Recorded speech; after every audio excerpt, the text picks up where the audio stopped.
اللہ نے تجارت کو حلال کیا اور ربا یعنی سود کو حرام قرار دیا۔ قرآن کی یہ آیت ہم سب کی زندگی سے کتنی گہرائی سے جڑی ہوئی ہے، شاید ہم اس کا اندازہ بھی نہیں لگا پاتے۔ ایک منظر سوچئے، لاہور شہر ہے، آدھی رات کا وقت، ایک آدمی اپنے نئے گھر میں بالکل اکیلا بیٹھا ہے۔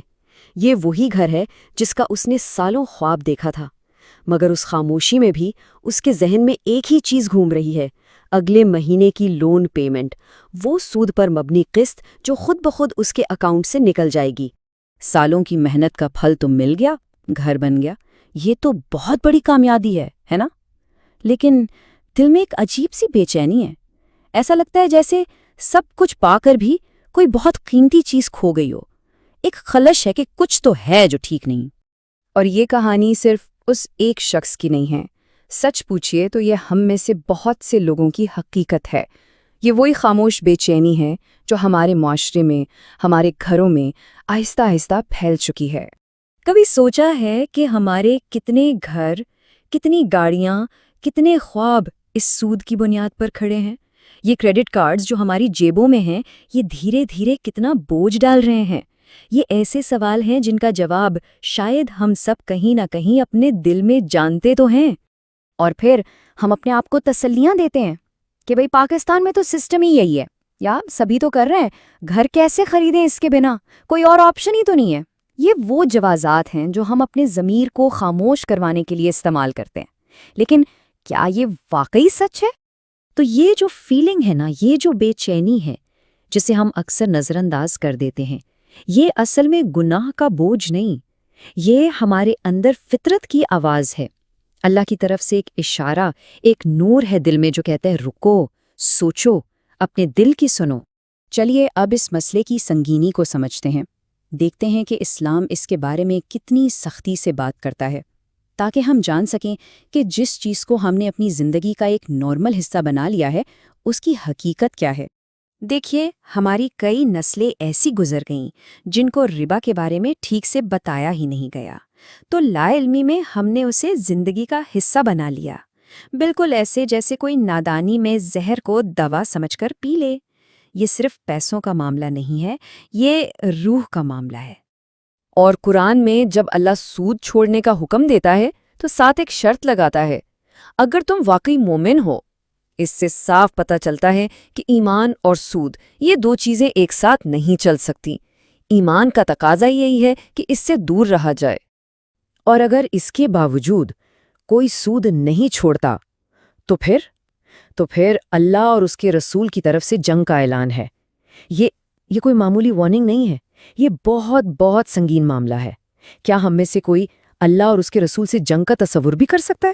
ایک حدیث میں اس گناہ کی سنگینی کچھ اس طرح بیان کی گئی ہے کہ اس کے کئی لیولز ہیں، اور سب سے چھوٹا لیول، سب سے ہلکا درجہ اپنی ماں کے ساتھ گناہ کرنے کے برابر ہے۔ اس پر بس ایک لمحے کے لیے خاموشی سے غور کرتے ہیں۔ یہ تو آخرت کی بات تھی، لیکن اس کا اثر صرف وہاں تک محدود نہیں۔ چلیے اب دیکھتے ہیں کہ سود ہماری اس دنیا کی زندگی پر کیسے اثر انداز ہوتا ہے، کیونکہ اس کے نقصانات اسی دنیا میں نظر آنے لگتے ہیں۔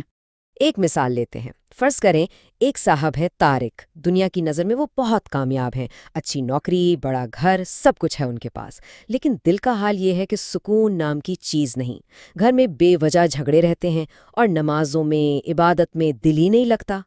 تو طارق کی یہ جو ظاہری کامیابی ہے اور اس کی جو اندرونی بے چینی ہے، اس کے درمیان ایک گہرا تعلق ہے۔ یہ چمک دمک کے پیچھے چھپی ہوئی وہ حقیقت ہے جس کی ایک بہت بڑی وجہ سود پر مبنی نظام۔ حدیث مبارکہ کا مفہوم ہے کہ سود سے مال ظاہری طور پر تو شاید بڑھتا ہوا نظر آئے، لیکن حقیقت میں اس کی برکت اٹھ جاتی ہے، بالکل ختم ہو جاتی ہے۔ تبھی تو آمدنی بڑھنے کے باوجود پیسہ پورا ہی نہیں پڑتا، ہمیشہ ایک کمی، ایک تشنگی کا احساس رہتا ہے، اور اس کا اثر صرف ہماری ذات تک نہیں رہتا، یہ پورے خاندان کو اپنی لپیٹ میں لے لیتا ہے۔ جب کمائی میں حرام شامل ہو تو اس پیسے سے خریدا گیا کھانا، پہنا گیا لباس، اس سب کا اثر ہماری عبادات پر پڑتا ہے، پھر دعائیں کیسے قبول ہوں گی؟ لیکن اتنا سب کچھ سن کر نا امید بالکل نہیں ہونا۔ اسلام کی خوبصورتی یہی ہے کہ وہ ہر مشکل سے نکلنے کا راستہ بھی دکھاتا ہے، اور اللہ کی رحمت کے دروازے گناہ گاروں کے لیے ہمیشہ ہمیشہ کھلے رہتے ہیں۔ قرآن کی یہ آیت ہمیں یاد دلاتی ہے کہ اے میرے بندو جنہوں نے اپنی جانوں پر زیادتی کی ہے، اللہ کی رحمت سے مایوس نہ ہو۔ ہمارے گناہ کتنے ہی بڑے کیوں نہ ہوں، اللہ کی رحمت ان سے کہیں زیادہ وسیع ہے۔ مایوسی کفر ہے اور اس کی رحمت کی کوئی انتہا نہیں۔ تو اب سوال یہ ہے کہ کیا کیا جا سکتا ہے؟ سب سے پہلا کام، آج ابھی سچے دل سے نیت کریں، اللہ سے مدد مانگیں۔ پھر ریسرچ کریں، پاکستان میں اسلامی بینکنگ کے کیا آپشنز ہیں، انہیں ایکسپلور کریں۔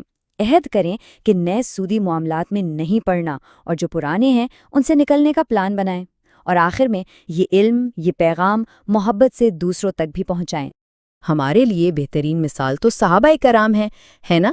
جب سود کی حرمت کا حکم آیا تو نبی کریم صلی اللہ علیہ وسلم کے اپنے چچا حضرت عباس، جن کا لاکھوں کا سود لوگوں کے ذمے تھا، انہوں نے فوراً ایک لمحے میں سب معاف کر دیا۔ یہ ہوتا ہے اللہ پر کامل یقین۔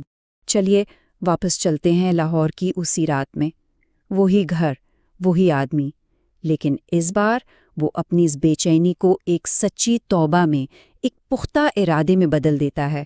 وہ فیصلہ کرتا ہے بس اب اور نہیں۔ اور پھر قرآن کا یہ وعدہ اس کے سامنے آتا ہے، اور جو کوئی اللہ سے ڈرے گا وہ اس کے لیے نکلنے کا راستہ بنا دے گا اور اسے وہاں سے رزق دے گا جہاں سے اس نے سوچا بھی نہ ہوگا۔ جب ہم صرف اللہ کے لیے کوئی غلط راستہ چھوڑتے ہیں تو وہ ایسے دروازے کھولتا ہے جن کا ہم گمان بھی نہیں کر سکتے۔ رزق کا ضامن تو وہی ہے۔ اگر یہ سب باتیں سن کر دل میں کوئی تبدیلی محسوس ہو رہی ہے، آنکھوں میں نمی آ رہی ہے، تو یہ ایک نشانی ہے، یہ اللہ کی طرف سے ایک اشارہ ہے۔ توبہ کا دروازہ کھلا ہے، بس دستک دینے کی دیر ہے۔ اور ہمیشہ اس بات کو یاد رکھیں، بے شک اللہ توبہ کرنے والوں سے اور پاک صاف رہنے والوں سے محبت کرتا ہے۔ وہ انتظار کر رہا ہے، وہ محبت کرتا ہے ان سے جو اس کی طرف پلٹتے ہیں۔